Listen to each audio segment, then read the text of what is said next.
Good evening! Etong video na ito ay karugtong nagluto ako ng laing. Bago ko uumpisahan yung susunod kong gagawin ito at nilinis ko muna ang buong lababo. I-flex ko lang sa inyo itong basahan na ginagamit ko. Tingnan nyo naman kung gaano kalinis yan.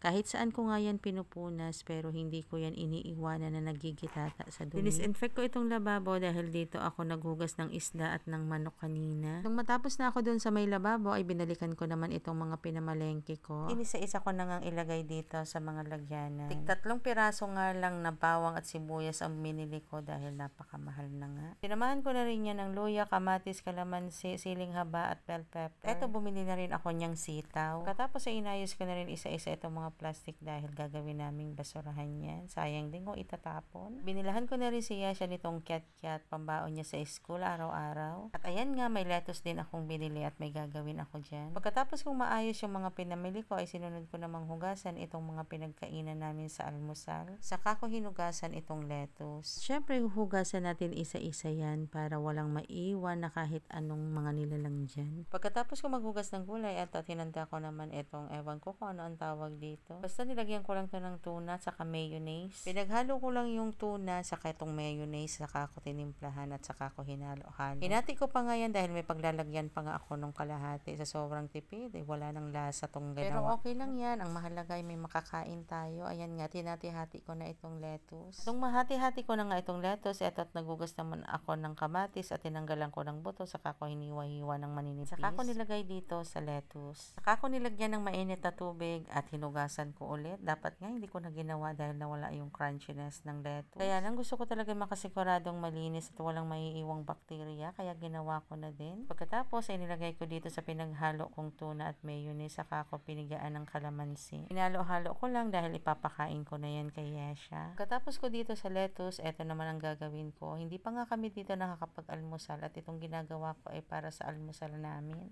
Sa palengke ko nga rin nabili itong tasty at hindi nga magandang klase. Pero carry na yan, laman din niya ng tiyan. Tinanggalan ko lang nga yung nasa gilid ng tasty at hiniwa-hiwa ko ng maliliit. Pagkatapos saka ko naman hinalo dito yung hinati ko kaninang pinaghalong mayonnaise at tuna. Ang sabi ko nga ay hindi maganda yung tasty, kaya lang ngayon ko lang na-realize na mali pala yung ginawa ko. Dapat pala ay fill natin ko muna itong tasty gamit ang bote or kung ano man yung pwedeng pang flat. Bago ko dapat nilagyan itong palaman. Napanood ko lang din ito sa isang vlogger, kaya lang syempre doon sa kanya ay hindi tinipid, kaya talagang sobrang sarap tignan. Ito kasing ginagawa ko ay tipid version. At dahil nga hindi ko siya fill natin, kaya ito nahirapan akong lagyan ng palaman. Kaya ang ginawa ko ay hindi ko na nga lang inalisan nitong mga nasa gilid. Yung kulay brown na nasa gilid ng tasty. Inubos ko lang lahat yung palaman at pagkatapos ayan at nilagay ko lahat sa Tupperware. At dahil alanganin na rin mag-almusal nito at marami pang ang gagawin bago ito makain, kaya nilagay ko na lang yan sa ref at iba na lang yung inalmusal namin. Ewan ko, nakalimutan ko na rin kung anong kinain namin sa araw na yan. At dahil masyadong marami talaga akong ginagamit kapag Please ako follow, like, nag-aasikaso and dito sa share. kusina, kaya yan, panay ako hugas. Alam niyo yung tipong hindi pa ako tapos maghugas pero panay ako linis dito sa lababo. At kapag nalinisan ko na nga, ayan, at tatambakan ko na naman ng hugasan. Ito pala yung sinasabi ko kahapon na habang nagluluto ako ng laing ay nauna ng pakainin ni Eric si Yesha. So yun lamang po, bukas po ulit. Thank you Lord for all the blessings.